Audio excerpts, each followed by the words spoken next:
traction engine is old-fashioned, but he doesn't care. He knows that he is really useful, like his friend Edward, the blue engine. Early one morning, Trevor was chuffing about the vicarage orchard. He had important news for Edward.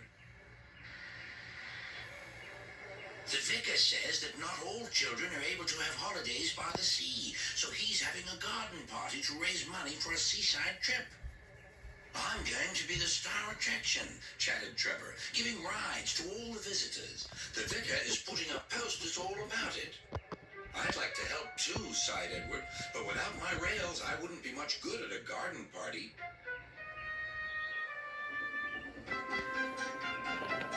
It was a beautiful day, but Edward was worried. I wish there was something I could do for the party, he said. I'd like to be helpful, like Trevor. Edward's driver laughed. You're helpful in your own way, and that's on the railway.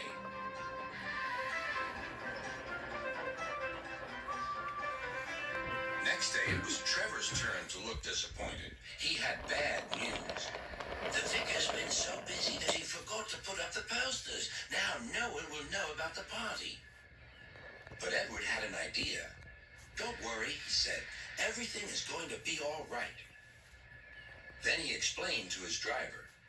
The vicar can paste his posters on my cab and coaches, so wherever I go, they'll go too. Well done, Edward, said his driver. I'm sure Sir Topham Hatt will agree.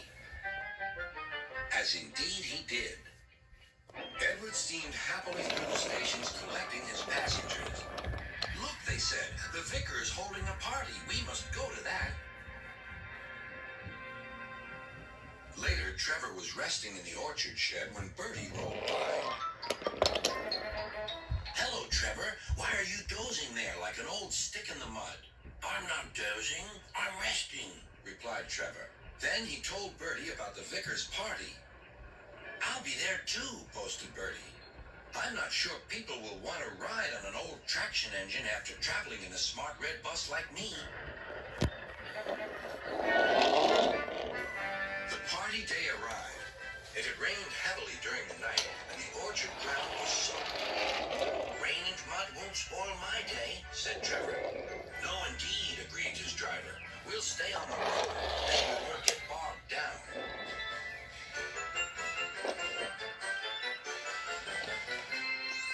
Trevor was soon busy trundling up and down the quiet country lane, carrying lots of laughing children.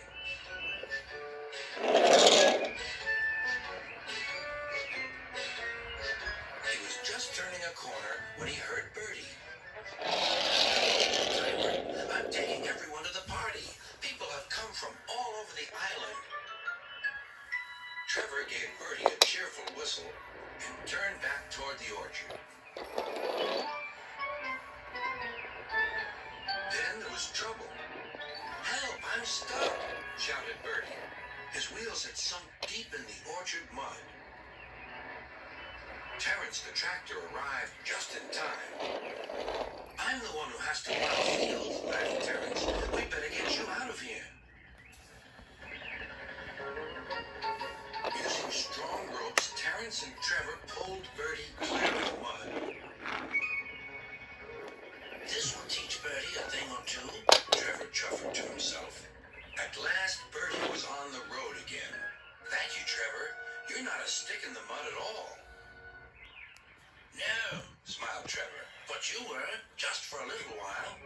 That evening, the vicar arrived to see Edward and his driver. Thanks to your good idea about the posters, hundreds of people paid to come to the party. We've raised lots of money for the children.